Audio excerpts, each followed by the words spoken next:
மணப்பாறை அருகே குடிநீர் கேட்ட பொதுமக்கள் காலி குடங்களுடன் சாலை மறியலில் ஈடுபட்டதால் சுமார் 1 மணி நேரம் போக்குவரத்து பாதிக்கப்பட்டது.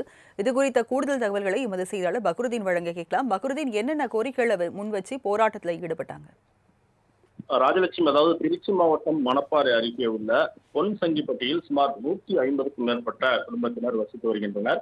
இவர்களுக்கு காவேரி குடிநீர் மற்றும் வெளி உபயோகத்திற்காக ஆழ்துளை கிணறு மூலம் அவர்களுக்கு தண்ணீர் விநியோகம் என்பது செய்யப்பட்டு வந்தது. இந்நிலையில கடந்த 6 மாத காலமாக அவர்களுக்கு காவேரி குடிநீர் மற்றும் ஆழ்துளை கிணறு குடிநீர் உள்ளிட்டவைகள் முறையாக அவர்களுக்கு வழங்கப்படவில்லை என்று குற்றம் சாட்டி இது குறித்து சீக்கம்பட்டி ஊராட்சி மன்ற நிர்வாகிகள் பல முறை கோரிக்கை வைத்தும் எந்த ஒரு முன்னெச்சரிக்கை நடவடிக்கையும் எடுக்கவில்லை என்பது அவர்கள் கோரிக்கையாக இருக்கிறது.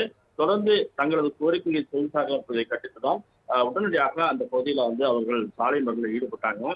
இந்நிலையில அந்த பகுதிக்கு வருகை தந்த காவல்துறையினர் அவர்களிடம் பேச்சுவார்த்தை நடத்தினர். இதனால அந்த பகுதியில போக்குவரத்து பாதிப்பு என்பது ஏற்பட்டது.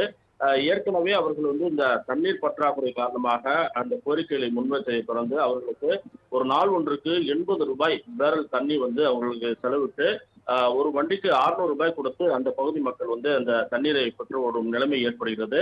தொடர்ந்து தங்களது பணம் செலவாகிக் கொண்டிருக்கிறது. இதனை அரசு உடனடியாக நடவடிக்கை எடுக்க வேண்டும் என்பதுதான் அவர்கள் கோரிக்கையை வலியுறுத்தினார். அந்த மணப்பாறை கொடும்பாலூர் சாலையில காலி குடங்களுடன் சாலை மறியலில் ஈடுபட்டாங்க. தொடர்ந்து அங்கு போலீசார் பேச்சுவார்த்தை நடத்தி அவங்களுக்கு உரிய நடவடிக்கை எடுக்கப்படும் என தெரிவித்தாங்க. ஒரு வார காலத்திற்குள் எங்களுக்கு குடிநீர் கிடைக்க நடவடிக்கை எடுக்க வேண்டும், இல்லாட்டால் மீண்டும் நாங்கள் போராடுவோம் என்று அவர்கள் எச்சரித்து தற்போது போராட்டத்தை கைவிட்டிருக்கிறார்கள். விவரங்களை வழங்கியதற்கு நன்றி பக்ருதீன்.